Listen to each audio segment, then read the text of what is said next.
শিক্ষকরা জাতীয় প্রেস ক্লাবের সামনে অবস্থান নিয়েছেন।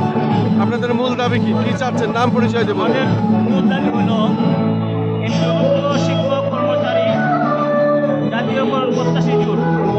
আমাদের দাবি হলো আমাদের 20% বাড়ি ভাড়া, 75% উৎসব ভাতা আমাদের দিতে হবে। সরকার 5% প্রজ্ঞাপন দাবি করলো, আমরা সন্তুষ্ট নয়। এই জন্য আমরা প্রেস ক্লাবে আমরণ কর্মসূচি ঘোষণা করেছি।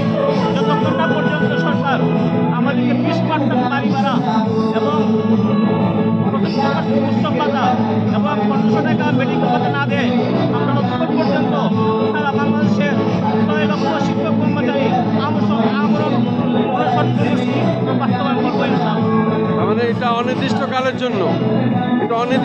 জন্য, আপনারা বাস্তবায়ন না হওয়া পর্যন্ত। বাস্তবায়ন ছাড়া আমরা যাবো না ইনশাআল্লাহ।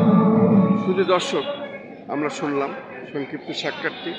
তাদের দাবি পূরণ না হওয়া পর্যন্ত তারা এই আন্দোলন চালিয়ে যাবে এবং অনির্দিষ্টকালের জন্য। আপনার নাম পরিচয়, কোন জেলা এবং কোন? আমি মোহাম্মদ শরীফুদ্দিন, সহকারী অধ্যাপক, স্বাস্থ্য কামিল মাদ্রাসা, হবিগঞ্জ জেলা। আপনাকে অনেক অনেক ধন্যবাদ আমাদের চ্যানেলগুলির পক্ষ থেকে সংক্ষিপ্ত সাক্ষাৎ দেওয়ার জন্য। আপনাকে ধন্যবাদ। আমি খন্দকার মাসুদুজ্জামান, জাতীয় প্রেস ক্লাবের সামনে থেকে, রাজধানী ঢাকা।